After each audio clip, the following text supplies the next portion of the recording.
ಎಲ್ಲ ವೀಕ್ಷಕರಿಗೂ ನಮಸ್ಕಾರ. ಮೃತ್ಯುಂಜಯ ಜ್ಯೋತಿಷ್ಯ ಚಾನಲ್ಗೆ ಸ್ವಾಗತ ಸುಸ್ವಾಗತ. ನಾನು ನಿಮ್ಮ ಅಸ್ಟ್ರೋ ಮಂಜುನಾಥ್.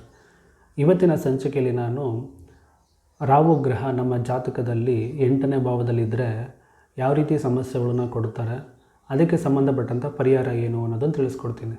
ನಮ್ಮ KP ಸಿಸ್ಟಮ್ ಪ್ರಕಾರ ಸಬ್ಲಾರ್ಡ್ ಆಗೋ ಅಥವಾ ಸ್ಟಾರ್ಲಾರ್ಡ್ ಆಗಿ ಬರುವಂತಹ ರಾಹು ಗ್ರಹ ನಮಗೆ ಸಮಸ್ಯೆಗಳನ್ನು ಕೊಡುತ್ತೆ. ಅದು ಯಾವ ರೀತಿ ಇರುತ್ತೆ ಅನ್ನೋದ್ರ ಬಗ್ಗೆ ನಾನು ನಿಮಗೆ ತಿಳಿಸ್ಕೊಡ್ತೀನಿ. ಇದಕ್ಕೆ ಪರಿಹಾರ ಏನು ಅನ್ನೋದನ್ನು ಸಹಿತ ನಾನು ನಿಮಗೆ ತಿಳಿಸ್ಕೊಡ್ತೇನೆ. ನೋಡಿ, 8ನೇ ಭಾವದಲ್ಲಿರುವಂಥ ರಾಹು ನಮ್ಮ ಜೀವನದಲ್ಲಿ ತುಂಬ ಅಡೆತಡೆಗಳನ್ನು ಕೊಡ್ತಾನೆ, ತುಂಬ ಅವಮಾನಗಳನ್ನು ಕೊಡ್ತಾನೆ, ತುಂಬ ಅನ್ಎಕ್ಸ್ಪೆಕ್ಟೆಡಾಗಿ ನಮಗೆ ಸಮಸ್ಯೆಗಳನ್ನು ತಂದಿಡ್ತಾನೆ, ಅನ್ಎಕ್ಸ್ಪೆಕ್ಟೆಡಾಗಿ ಹಣನ ಖರ್ಚು ಮಾಡ್ತಾನೆ, ಅನ್ಎಕ್ಸ್ಪೆಕ್ಟೆಡಾಗಿ ನಮಗೆ ಒಂದು ಆಕ್ಸಿಡೆಂಟ್ ಆಗುವಂಥದ್ದು ಅಥವಾ ಇಂಜುರಿ ಆಗುವಂಥದ್ದನ್ನು ಮಾಡ್ತಾನೆ. ಈ ರೀತಿ ಸಮಸ್ಯೆಗಳು ನಮ್ಮ ಜೀವನದಲ್ಲಿ ಬರ್ತಾ ಇದೆ. ತುಂಬ ಅವಮಾನಗಳನ್ನು ಅನುಭವಿಸ್ತಾ ಇದ್ದೀನಿ, ತುಂಬ ಕಷ್ಟಗಳನ್ನು ಅನುಭವಿಸ್ತಾ ಇದ್ದೀವಿ, ತುಂಬ ಅಡೆತಡೆಗಳಿದೆ ಜೀವನದಲ್ಲಿ, ನಮಗೆ ಏಳಿಗೆ ಅನ್ನೋದೇ ಇಲ್ಲ, ಅಥವಾ ಏನೇ ಕೆಲಸ ಮಾಡೋಕ್ಕೋಗಿ ಪ್ರಾಬ್ಲಮೆಟಿಕ್ ಬರ್ತಾನೆ ಇರುತ್ತೆ. ಈ ರೀತಿ ನಿಮ್ಮ ಜೀವನದಲ್ಲಿ ಆಗ್ತಾಯಿದ್ರೆ ನಿಮ್ಮ ಜಾತಕದಲ್ಲಿರುವಂಥ 8ನೇ ಮನೆಯಲ್ಲಿರುವಂತಹ ರಾಹುನೇ ಕಾರಣ.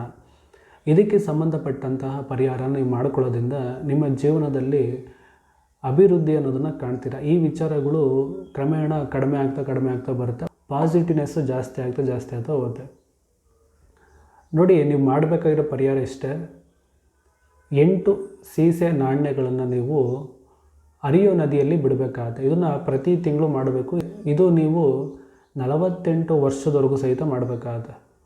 ಇದು ಒಂದು ದಿವಸ ಮಾಡಿದ್ರೆ ಸಾಕಾಗಲ್ಲ. ನೀವು ಇದನ್ನು 48 ವರ್ಷ ಮಾಡೋದ್ರಿಂದ ನಿಮಗೆ ಈ ಸಮಸ್ಯೆಗಳಿಂದ ಹೊರಗಡೆ ಬರ್ತೀರ. ಇಲ್ಲ ಅಂತಂದರೆ ಪದೇ ಏನಾದರೂ ಸಮಸ್ಯೆಗಳು, ಆ್ಯಕ್ಸಿಡೆಂಟ್ಗಳು ಅಥವಾ ಕಾರ್ನಿಕ್ ಡಿಸೀಸ್ ಅಂತ ಕರಿತೀವಿ, ಅಂದರೆ ತುಂಬ ರೋಗಗಳು ಬರ್ತಾನೇ ಇರುತ್ತೆ, ಅಥವಾ ಕ್ಯೂರೇ ಆಗದಲ್ಲೇ ಇರುವಂಥ ಡಿಸೀಸು ನಿಮ್ಮಲ್ಲಿ ಇರುತ್ತೆ. ಹಾಗಾಗಿ ಇದು ಬಗೆಹರಿಬೇಕು ಅಂತಂದರೆ ನೀವು ಇದನ್ನು ಮಾಡಲೇಬೇಕಾಗುತ್ತೆ.